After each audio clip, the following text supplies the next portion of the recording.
چونکہ وقت اتنا نہیں ہے میں پھر ایمانداری کی بات ہے کہ علماء کرام جو ہیں وہ اس حوالے سے بات نہیں کر پائیں گے، تفصیلاً بات نہیں ہو پائے گی کیونکہ اب غالباً 6:30 ہو رہے ہیں، تھوڑی دیر کے بعد اذان مغرب کا وقت ہے اور ہم نے کہا چلیں آج ویسے ہی بیٹھ جاتے ہیں۔ ابھی آپ نے دیکھا یہ جو ایران سے ایک کلچرل ایکسچینج پروگرام سے یہاں پہ چند لوگ موجود تھے اور جو ان کے قاری تھے وحید کریمی نام تھا ان کا۔ اچھا یہ میں کوئی وہ بات نہیں کر رہا ہوں لیکن یہ حقیقت ہے کہ ہمارے یہاں اگر قاری صاحب اس طرح، میں اس لیے یہ بات شیئر کر رہا ہوں کہ ایک دفعہ میں ایک پروگرام کر رہا تھا، میں نے شلوار قمیض پہنا ہوا تھا، جمعے کا دن تھا، تو مجھے ایک فون آیا اور انہوں نے کہا کہ ہمیں بڑا اچھا لگتا ہے جب آپ اسلامی ڈریس پہنتے ہیں۔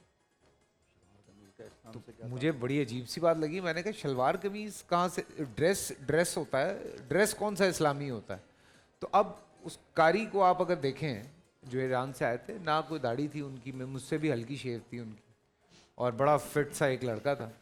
اب ہمارے یہاں کوئی سیریس آدمی جو قاری ہو اور اس طرح کی شیپ میں ہو تو لوگ اس کو سیریس ہی نہیں لیں گے، لوگ مانیں گے ہی نہیں کہ یار یہ قاری ہے۔ یہ الگ بات ہے کہ ہمارے قاری دنیا بھر میں جا کے کمپٹیشن جیتتے ہیں، اس میں کوئی دوسری رائے نہیں ہے، لیکن ویسے میں ایک پرسیپشن کی بات کر رہا ہوں، ہمارے یہاں یہ والا پرسیپشن بہت زیادہ ہے۔ دیکھیں اس میں فیصل بھائی ہم نے یہ دیکھنا ہے کہ آج یہ جو یہاں قاری حضرات آ کر بیٹھے ہیں تو انہوں نے، ہم نے کیا کہا کہاں سے آئے ہیں؟ ایران سے۔ اب ہم میں سے کوئی آدمی بھی، میرے سے مطلب میں نہیں گیا ہوں، ہزاروں لاکھوں لوگ ہیں بلکہ کروڑوں لوگ ہیں جو ایران کو انہوں نے نہیں دیکھا جی، تو ایران کی تصویر جو سامنے آئی ہے وہ یہ آئی ہے کہ یار وہاں کے جو علماء ہیں ان کو تو چھوڑو، ان کے تو عام داڑھی منڈے بھی قرآن اتنا اچھا پڑھتے ہیں۔ ماشاء اللہ۔ اصل تو یہ ہم نے دیکھنا ہے نا کہ بھائی ہمارے یہاں تو ایک گیٹ اپ ہے علماء کا، ایران میں بھی علماء کے کا الگ سے پورا گیٹ اپ ہے، ان کے جبہ ہے، ان کی دستار ہے، ان کی داڑھی ہے۔ بالکل بالکل۔ تو یہ ایک تاثر یعنی قومی حوالے سے امیج گیا ہے پوری دنیا کے اندر ایران کا۔ تو کیا ہی اچھا ہو کہ ہمارے جب یہاں ثقافتی طائفوں کی ایکسچینج ہوتی ہے، ترکی جاتے ہیں، دیگر ٹھیک ہے آپ مغرب میں جاتے ہیں، وہاں آپ اپنے پرفارمنس کرتے ہیں اور شعبوں میں کرتے ہیں، تو کیا ہی مزہ آ جائے کہ یار یہاں سے بھی ایک ایسا طائفہ کم از کم 11 مہینے اور ہوتا رہے، لیکن 1 مہینہ رمضان شریف کا تو یوں ہو کہ سرکاری سرپرستی میں افریقہ کے ملکوں میں جی یہ کون ہے، پاکستان سے لوگ آئے ہیں، تاکہ لوگوں کو پتہ چلے، کم از کم مسلمان ملکوں کو پتہ چلے کہ پاکستان اسلامی ملک ہے۔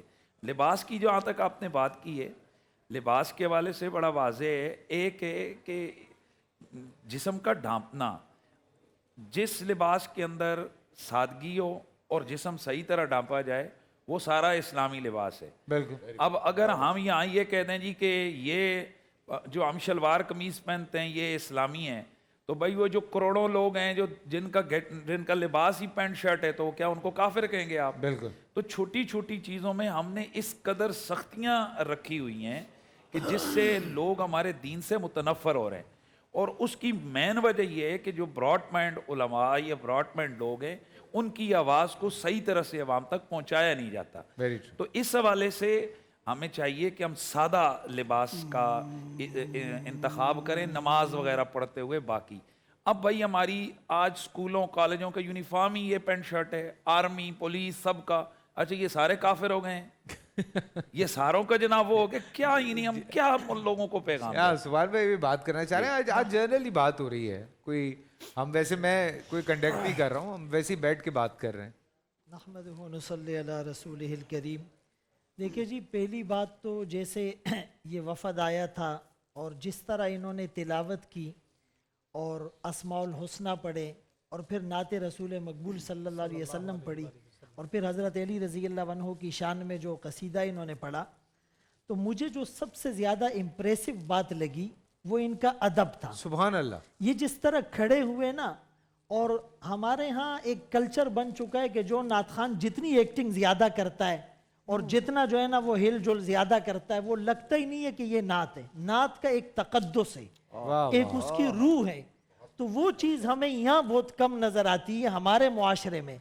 تو میں نے وہاں ڈسکس کیا کہ ان کا یہ جو ادب والا پیراڈائم اور پیرایا تھا نا، تو would be highly obliged to you۔ Number 1، اللہ پاک ہم سب کو بھی، بنیادی چیز تو ادب ہے، جہاں تک آپ نے لباس کی بات کی تو قرآن کریم نے لباس کے بارے میں جو اسلوب بتلایا کہ قد انزلنا علیکم لباسا یواری سوآتکم وریشا، کہ ہم نے تمہیں جو لباس بتایا ہے تو اس میں ایک تو زیب و زینت ہو اور جو ہے تمہارے جسم کو ڈھانپ دے اور چھپا دے، جیسے مفتی صاحب نے اشارہ کیا. تو وہ لباس جو بہت زیادہ باریک ہو جس میں بدن نظر آئے، یا بہت زیادہ تنگ ہو جس میں جسم کے خد و خال خصوصاً عورتوں کے ظاہر ہو، یا بہت زیادہ چھوٹا ہو کہ وہ پورے پردے کا اور سطر کا کام نہ دے، تو وہ لباس اکارڈنگ ٹو شریعہ اور اسلام مناسب نہیں ہے. دیکھیں رسول اللہ صلی اللہ علیہ وسلم کے صحابہ نے ایک ایک سنت کو کتنی اہمیت دی کہ جب حضرت عمر رضی اللہ عنہ مرض الوفات میں ہیں اور ایک نوجوان عیادت کے لیے گیا تو اس کی شلوار ٹخنوں سے نیچے تھی، تو آپ نے انہیں کہا کہ بھائی ہمارے رسول اللہ صلی اللہ علیہ وسلم جس نے ہماری تربیت کی تو وہ یہ ہے کہ اس ٹخنے کو کھلا رکھے، ما اسفل من الکعبین من الازار فی النار. اور حضرت عثمان رضی اللہ عنہ کو جب سفیر بنایا گیا تو ان کے چچا زاد بھائی نے کہا کہ یہ لوگ پروٹوکول اس کو دیتے ہیں جس کی شلوار اور کپڑا جتنا زمین پہ لٹک رہا ہو. تو انہوں نے کہا کہ نہیں جی میری شلوار تو ایسی رہے گی ہا کذا عزرت صاحبنا رسول اللہ صلی اللہ علیہ وسلم. ماشاءاللہ. اسی لیے من تشبہ بقوم فہو منہم، کہ دیکھیں ہم کفر کا فتویٰ تو نہ لگائے، اور کسی کے دل میں کیا ہے وہ تو اللہ جانتے ہیں. اس لباس میں اس کے دل میں ادب زیادہ ہو وہ ہم سے آگے بڑھ جائے.